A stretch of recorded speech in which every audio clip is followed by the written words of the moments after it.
dans le rétro de l'histoire. Votre chronique qui vous amène au cœur de l'histoire de la région sur RVL.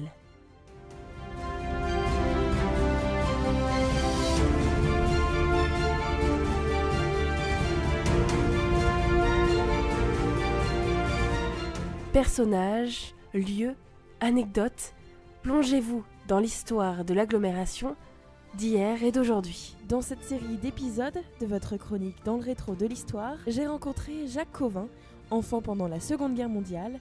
Il nous raconte ses souvenirs avec son regard insouciant de l'époque.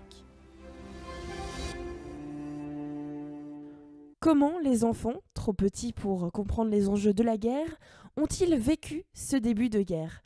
Jacques nous raconte ses souvenirs d'enfance lors de l'arrivée des Anglais en 1940 au Havre.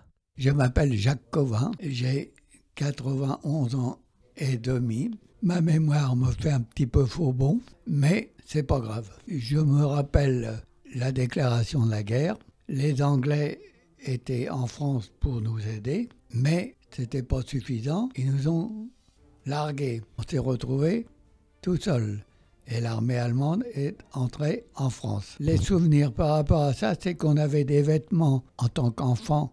Les Anglais nous avaient donné des vêtements et à l'arrivée des Allemands, il fallait ne pas garder ces vêtements-là, donc il fallait les cacher. Donc on les avait cachés, jetés, je ne me souviens plus très bien. Parce que l'armée allemande qui luttait contre la France et les Anglais aurait peut-être pas aimé que l'on soit habillé avec des vêtements anglais, et on prenait peut-être des risques en les gardant. Les Anglais nous ont appris à fumer un petit peu.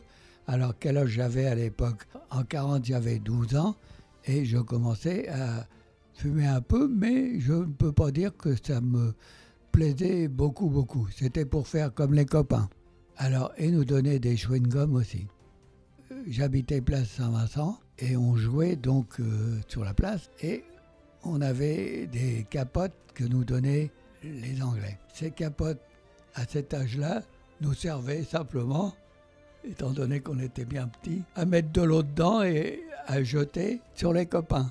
On ne peut pas dire que ce soit très bien, mais c'était comme ça, c'était un jeu. Et un jour, sur la place Saint-Vincent, je vois mon copain qui était fils d'un commerçant sur la place qui m'attaquait, je ne sais pas pourquoi, comment. Et donc j'avais mis de l'eau dans mes capotes et pour me défendre, je lui lance la capote qu'il ne reçoit pas, mais qui se trouve qu'elle arrive juste dans la vitrine des parents de mon copain. Cette vitrine se casse et catastrophe. Problème, mais comme les parents étaient superbes, je n'ai pas eu de problème. J'ai simplement dit à mes parents ce que j'avais fait, ça s'est arrêté là. C'était votre chronique dans le rétro de l'histoire sur RVL. Retrouvez toute l'histoire de l'agglomération en podcast sur notre site www.radio-rvl.fr.